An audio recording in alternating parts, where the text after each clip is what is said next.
क्या आपको सुबह उठते ही थकान महसूस होती है? क्या दिन भर शरीर में सुस्ती बनी रहती है? या फिर मानसिक और शारीरिक ऊर्जा की कमी आपके आत्मविश्वास को प्रभावित कर रही है? अगर हाँ, तो यह सिर्फ आम कमजोरी नहीं है। यह आपके इम्यून सिस्टम, हार्मोन बैलेंस और संपूर्ण यौन स्वास्थ्य का संकेत हो सकता है। आज हम बात करेंगे ऐसे 7 वैज्ञानिक और मेडिकल रूप से प्रमाणित उपायों की, जिन्हें अगर आप लगातार 7 दिनों तक अपनाएं, तो न सिर्फ आपकी कमजोरी छूमंतर होगी, बल्कि शरीर की प्रतिरोधक क्षमता, मानसिक स्पष्टता और यौन शक्ति में चमत्कारी सुधार देखने को मिलेगा। लेकिन इस वीडियो में कोई जादू नहीं है। हर बात मेडिकल साइंस और क्लिनिकल रिसर्च पर आधारित है। तो आइए शुरुआत करते हैं उस मूलभूत तंत्र को समझते हुए जो हमारे शरीर की थकावट, मानसिक तनाव, कम लिबिडो और कमजोर प्रतिरोधक क्षमता के पीछे होता है।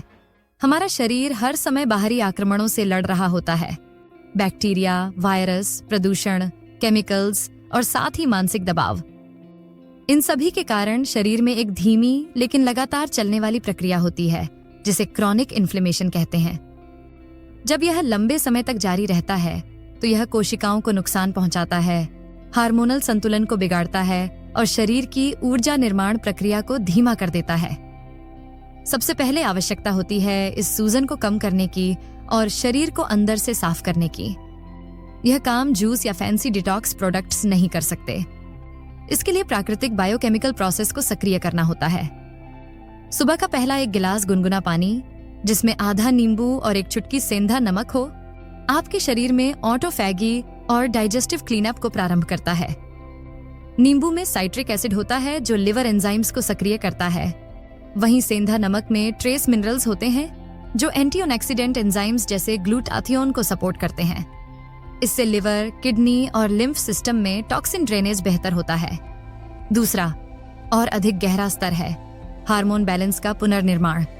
टेस्टोस्टेरॉन, एस्ट्रोजेन और प्रोजेस्टेरॉन जैसे हार्मोन सिर्फ यौन इच्छा से नहीं जुड़े होते, बल्कि ये ऊर्जा, मूड, मेटाबॉलिज्म और मांसपेशी निर्माण के लिए भी जिम्मेदार हैं। टेस्टोस्टेरॉन का उत्पादन नींद की deep stage N3 slow wave sleep में होता है। यदि यह स्टेज बाधित होती है, जैसे बार बार फोन चेक करना, देर रात तक स्क्रीन देखना या भारी भोजन करना, तो शरीर इस हार्मोन को पर्याप्त मात्रा में नहीं बना पाता। इससे न केवल यौन स्वास्थ्य प्रभावित होता है, बल्कि पूरे शरीर की ऊर्जा और रीजनरेटिव क्षमता भी घटती है।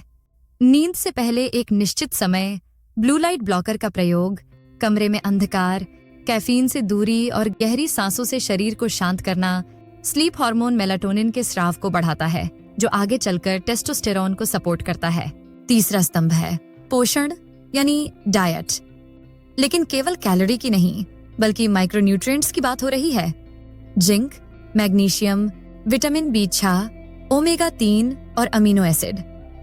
जिंक टेस्टिस और प्रोस्टेट में सबसे अधिक पाया जाता है और इसका सीधा संबंध स्पर्म की गुणवत्ता और टेस्टोस्टेरॉन निर्माण से है।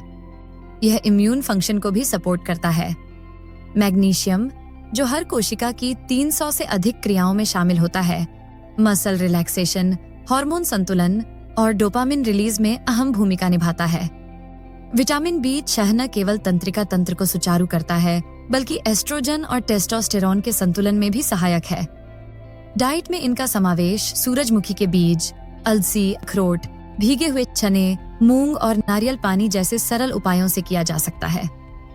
चौथी नींव है व्यायाम, लेकिन सिर्फ पसीना बहाने के लिए नहीं। हमें जानना होगा कि व्यायाम शरीर को कैसे न्यूरोलॉजिकल और एंडोक्राइन रूप से उत्तेजित करता है।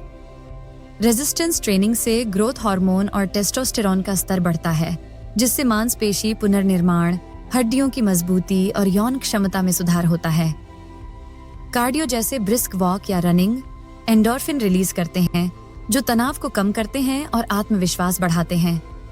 व्यायाम से न केवल शरीर की बनावट सुधरती है, बल्कि मानसिक शक्ति, यौन प्रदर्शन और एनर्जी लेवल भी नई ऊंचाइयों पर पहुंचते हैं। पांचवा हिस्सा है सूरज की रोशनी और सर्कैडियन क्लॉक। सूरज की किरणें केवल विटामिन D नहीं देती, बल्कि वे हमारे शरीर की घड़ी को सिंक्रोनाइज करती है। सुबह की रोशनी पिट्यूटरी ग्लैंड को संकेत देती है कि अब कोर्टिसोल स्रावित हो, जो दिन की शुरुआत के लिए जरूरी है। साथ ही यह मेलाटोनिन का स्तर घटाती है, जिससे जागरूकता और ऊर्जा मिलती है। विटामिन D शरीर में 1000 से अधिक जीन के कार्य को प्रभावित करता है और इसकी कमी से testosterone, sperm count, immune cell function और मस्कुलर रिकवरी प्रभावित होती है। छठा आयाम है तनाव प्रबंधन, जो आज के समय में सबसे उपेक्षित लेकिन सबसे घातक कारक है। क्रॉनिक तनाव से शरीर में कोर्टिसोल लगातार ऊंचा रहता है, जो टेस्टोस्टेरोन को कम करता है, मांसपेशियों को ब्रेक डाउन करता है और दिमाग में डोपामिन रिसेप्टर्स की संख्या घटाता है। इसका समाधान है न्यूरोफिजियोलॉजिकल तकनीकों का प्रयोग, जैसे अनुलोम विलोम प्राणायाम, गहरी डायफ्रामेटिक ब्रीदिंग या वेगस नर्व एक्टिवेशन तकनीकें। ये तकनीकें सिंपैथेटिक नर्वस सिस्टम को शांत करके शरीर को पैरासिम्पैथेटिक यानी हीलिंग मोड में ले जाती हैं, जिससे शरीर का रिकवरी सिस्टम तेज होता है। और अंत में 7वां स्तंभ, डोपामिन डिटॉक्स। हमारा ब्रेन एक डोपामिन संचालित मशीन है। हर क्लिक, हर नोटिफिकेशन, हर शॉर्ट वीडियो एक डोपामिन हिट देता है। जब हम बार बार हाई डोपामिन एक्टिविटी जैसे पॉर्न या बिंग स्क्रॉलिंग में लगे रहते हैं, तो हमारा ब्रेन प्राकृतिक उत्तेजनाओं जैसे साथी का स्पर्श या सच्ची उपलब्धि से मिलने वाले संतोष के लिए सुस्त हो जाता है। इसका इलाज है 7 दिन का न्यूरोबायोलॉजिकल रिब्यूट। इसमें किसी भी कृत्रिम उत्तेजना को हटाकर ब्रेन को रीसेट करना होता है। इस अवधि में आप महसूस करेंगे कि आपकी मानसिक स्पष्टता, एकाग्रता और यौन प्रतिक्रिया धीरे धीरे सामान्य होने लगती है। जब आप इन 7 गहरे वैज्ञानिक स्तंभों को सिर्फ 7 दिन तक पूरी ईमानदारी से अपनाते हैं, तो न केवल आपकी कमजोरी छूमंतर होती है, बल्कि आपका मस्तिष्क और शरीर दोनों पुनर्जीवित हो जाते हैं। यह केवल ऊर्जा या यौन स्वास्थ्य की बात नहीं है, यह उस आत्मविश्वास और आंतरिक शक्ति की पुनर्प्राप्ति है जो आज के जीवन में खोती जा रही है। अब फैसला आपके हाथ में है। क्या आप अपने जीवन के केवल 7 दिन दे सकते हैं इस विज्ञान सम्मत शक्तिशाली प्रक्रिया को, या फिर थकावट, चिंता और कमजोरी से समझौता करते रहेंगे? स्वास्थ्य आपका अधिकार है, उसे पुनः प्राप्त कीजिए।